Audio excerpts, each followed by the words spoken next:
Yeah, how do you feel about investigating cemeteries? I think they're a really good tool. In terms of baseball, you have the farm group where you hone those skills and teach them, how to use the equipment, the questions to ask, and that sort of thing. And then once they've progressed and can show that, they've got the maturity to investigate places, then we bring them into C.P.P.I.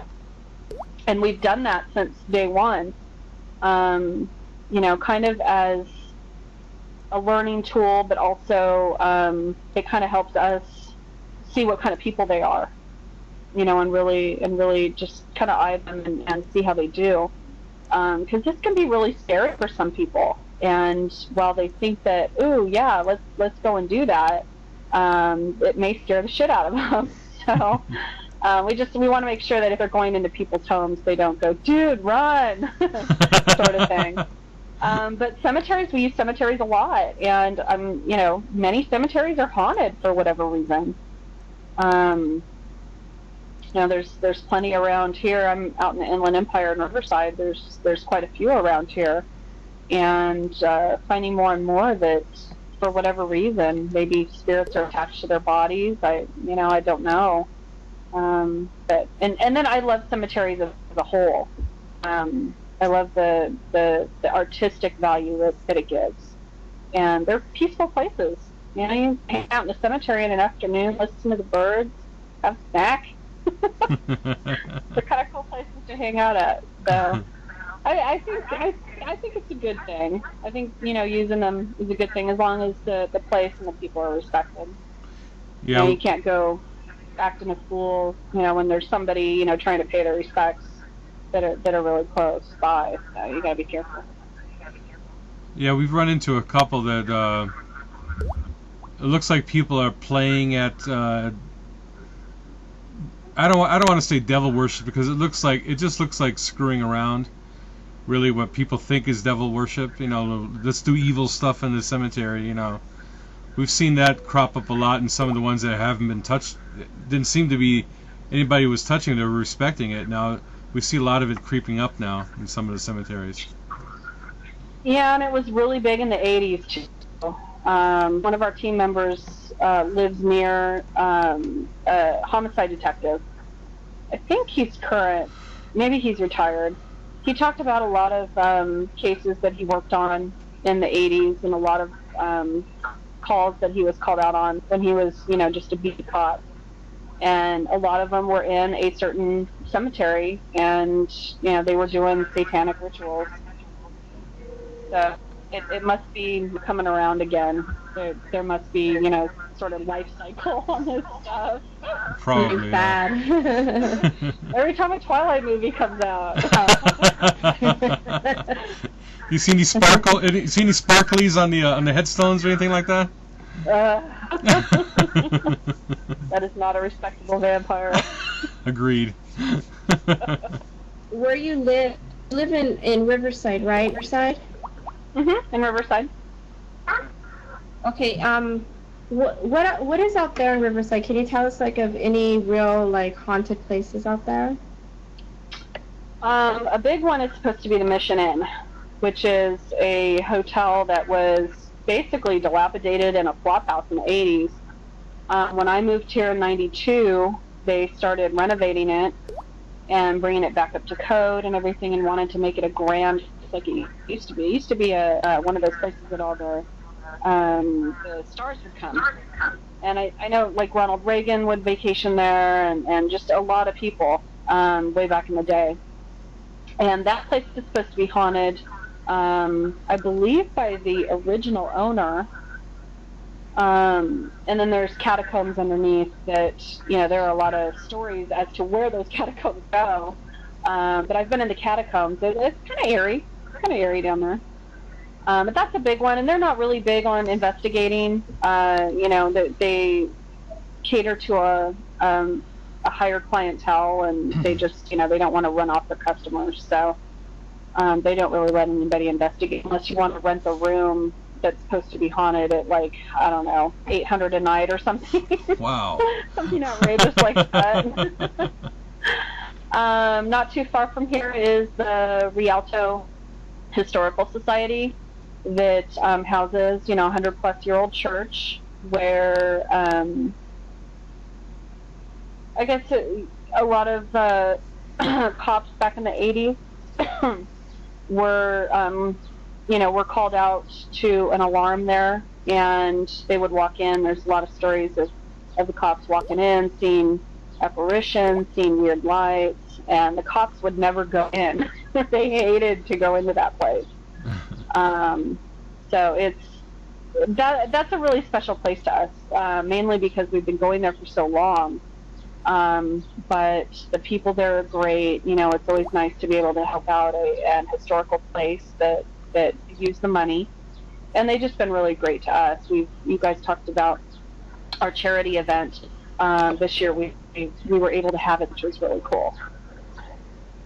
How much? I think what else is out here. We used to have the Granada Theater in Ontario, but it foreclosed and has changed hands several times. The attached office building to that used to be an abortion clinic. So we've had a lot of really weird patients there. But that was a really cool place to investigate too. Can you tell us about the Anaheim White House? Yeah, oh my gosh. We've been going there quite a few years now too. All right, this is my favorite story from there. Sitting at a table, and they have, for anybody who doesn't know what the Anaheim restaurant is, it's a 5-star restaurant, housed in a nearly 100-year-old house, and the original owner was a doctor who would help anybody, basically. You know, if he saw somebody hurt out in the middle of the street, he would take them in to this, you know, to his home, to his clinic, and help them. Well, he would also do abortions and, you know, the stuff that most doctors wouldn't do back in the day. And it's now a restaurant, a 5-star restaurant. And they have, it's you know, what I guess a white glove kind of place. They have white tablecloths everywhere. So it's really, you know, it's supposed to be really fine dining. I've never eaten there, but that's what I hear. So they have these battery-powered candles on the tables, and they set them out all on the tables, and then at the end of the night, they'll pick them all back up, and they recharge them. They put batteries in them. They're sitting at the table, and all of an entire section goes out at the same time. It wasn't like, you know, this one went here, this one went here, you know, and they all went in succession. It was like they all stopped and just completely went out. So we went and asked, sorry, my cat's trying to get my attention. We went and asked, hey, are these on a switch? Because it all went out at the same time. And they said, no, we put batteries in them. You know, we put one battery in, screw it on, turn it on. Put another battery in, screw it on, turn it on. So you would have them going out typically in succession. Hopefully everybody's, you know, understands what I mean by that. And all of a sudden they went out in an entire section. And we're like, okay. And then you hear, we got an EVP that said, I think something to the effect of lights out at the same time. So that was a really cool thing to happen, and something that you know, we really couldn't explain. But it was kind of cool that we were able to, you know, go downstairs and go, hey, what's the deal with the lights? They're like, what do you mean, what's the deal with the lights? We thought they were messing with us. So yeah, it's a pretty cool location. Yeah, I love that place. I've investigated it there before, a long time ago. Going back to Rialto, we had a question from Corey, and he wanted to know what your best evidence was from there, from the Rialto. Probably some EVP that we got downstairs. There's one in particular that was in the pantry downstairs. There's supposed to be some portals on the property. And I think that kind of explains the different hauntings it's had. And then there's a back bathroom that has a lot of farm equipment on the wall. I hate to go in there because it looks like the bathroom of torture. I don't know what they do with these devices. And one gal got an EVP that said, "I perished here." Wow. Now, okay, Oh, wow. perished as in died, or perished as in it was a church and I came to church here. Yeah. We don't know. But that's probably our best evidence from that. And then a couple of years ago, we did an all-nighter. Actually spent the whole night. And there were 4 of us in the little museum next door. And footprints or footsteps, yeah, you can pretty much hear it really well. And we're all in that living room. They've got a couple of couches and a piano. And we're sitting in there, and we hear footsteps coming up the hallway. And I'm like, oh, somebody's coming to hang out with us, investigate with us, or whatever, because the rest of the team was on the other side in the church. And I'm waiting for somebody, and waiting, and nobody comes along. And I peek around the corner, nobody there. So that was kind of cool. We never got anything on video. And oh gosh, it was a couple years ago, so I'm not sure if we got audio of it. But I don't remember. But that was kind of interesting. Wow. Now, a question from Julie from X Paranormal. And she wants to know, let's see if I can find it. What do you feel is the best way to advertise for your team? Now, that's a really good question because a lot of teams right now are doing events to get them out there and stuff like that.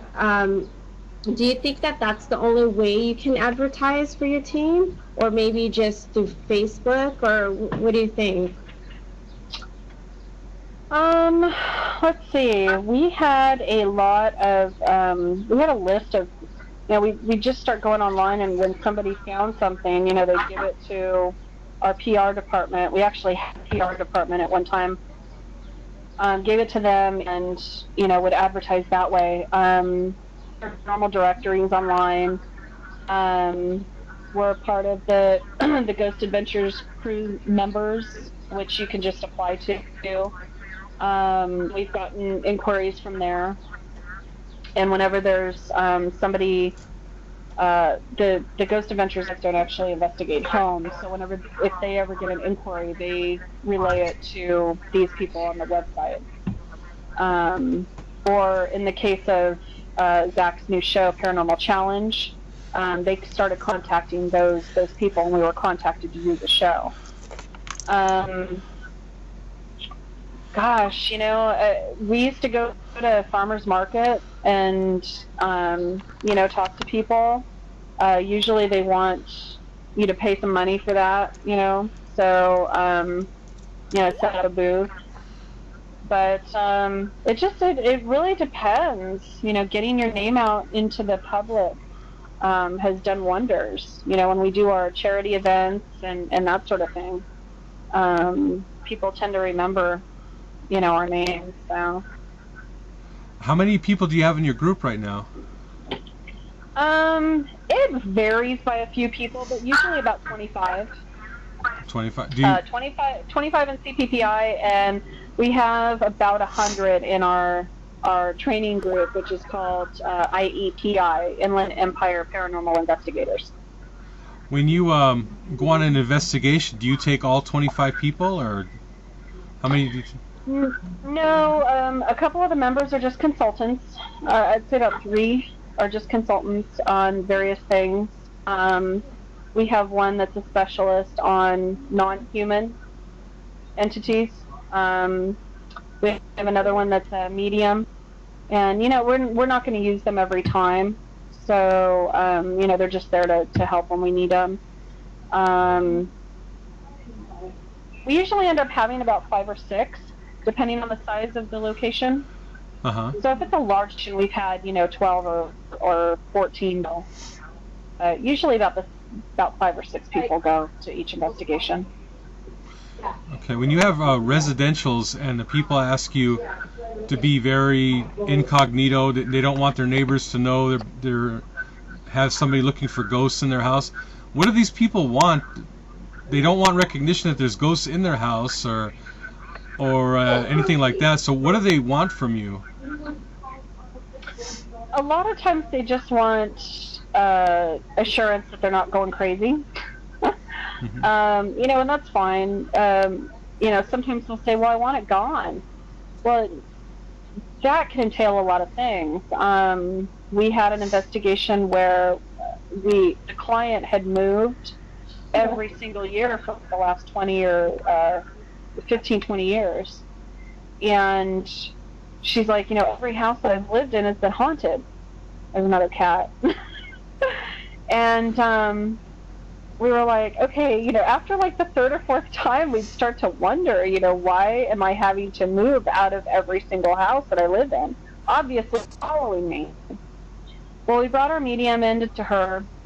She had a little bit of abilities herself, and I think that kind of from a lot of clients seem to have abilities, and they'll it's almost like they're a beacon, so they'll end up having all of this activity happen. And this woman, just finally after 20 years decided, I need to do something about it. Turns out I want to say her nephew had committed suicide, like, I don't know, 25 years before that. Mm-hmm. And he was just trying to tell her that he was okay. That's all he had to tell her. And I think that's, how I said that spirits, they try so hard to get their point across, and it scares the hell out of the people that live there. They're just really misunderstood. So once that message was relayed, all activity stopped. All of it. Huh. So, each case is really different. We had one with a non-human entity that was conjured up for protection of a former plantation. And he did his job well because every single tenant moved out. Every single year, the old tenant moved out, a new tenant moved in. I want to say the house was like 50 years old or something, and the last 35 years they've had like 32 tenants. Wow. I mean, come on, obviously there's something happening there. But it was, this little type of, I don't know what. He was, I guess they thought it was almost like a centaur, I think, half goat, half horse, kind of, or something like that. It was almost like a hybrid of two animals. And he just had a really huge ego, and he was told, yeah, I'm here, I'm doing my job, and he was never told how long to do this job. And our specialist came in, and she was able to convince him that his job was he did a great job, and his services were not needed here anymore. So stuff like that's really, it's kind of cool. Yeah. Being able to actually resolve something. Because a lot of times, you look at the TV shows and it's like, here you go, here's your evidence, your place is haunted. Yeah, and people are like, now what? And of course you can't guarantee that something's going to come of it, but, at least we're able to say, okay, yes it is, and, here's what you can possibly do about it. So have you seen the polar opposites of people? Some are relieved there really is no ghosts. You found out there was just something natural in their house, versus people challenging you and saying, no, you're wrong, our house really is haunted, there is a ghost in here. Have you seen things like that? Yeah, we've had a few people that are like, wow, we don't understand why it's so quiet tonight. Actually, that's almost every single case. You have a bunch of strangers coming into your home, and ghosts don't perform on command.